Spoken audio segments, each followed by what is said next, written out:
আজ মেখলিগঞ্জ বিধানসভা কেন্দ্রের তৃণমূল কংগ্রেসের মনোনীত প্রার্থী পরেশচন্দ্র অধিকারী বাসভবনে হলদিবাড়ি ব্লকের দক্ষিণ বড় হলদিবাড়ি অঞ্চলের 151-152 নম্বর বুথের 17টি পরিবার বিজেপি দল ত্যাগ করে তৃণমূল কংগ্রেসে যোগদান করলেন পরেশচন্দ্র অধিকারীর হাত ধরে। উক্ত যোগদান অনুষ্ঠানে উপস্থিত ছিলেন দক্ষিণ বড় হলদিবাড়ি অঞ্চল সভাপতি লোকনাথ রায়। আজকের ওই যোগদান নিয়ে কি বললেন মেখলিগঞ্জ বিধানসভার প্রার্থী তৃণমূল প্রার্থী পরেশচন্দ্র অধিকারী, চলুন শুনে নেওয়া যাক তার বক্তব্য।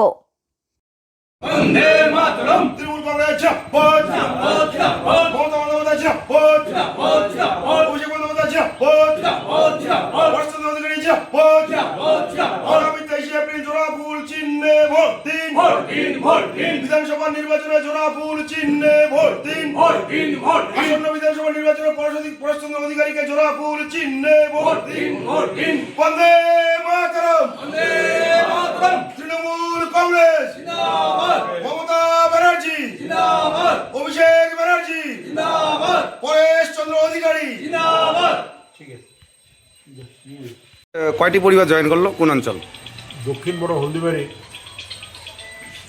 আমাদের 151 এবং 152 নম্বর বুথে 17টি পরিবার তারা বিজেপি থেকে তৃণমূলে যোগদান করলেন। আমরা খুব খুশি। এই যোগদানের মধ্য দিয়ে দক্ষিণ বড় হলদিবাড়ি আমাদের তৃণমূল দল আরও শক্তিশালী হলো। এই ভোটে তারা সংকল্প নিয়েছেন যে তৃণমূলকে তারা দুদিন ধরে জয়ী করবে। কোন দল থেকে জয়েন করলেন আজকে? বিজেপি থেকে। আচ্ছা, আপনি স্বইচ্ছায় জয়েন করছেন তো? জোর কেউ করে নাই তো? ঠিক আছে।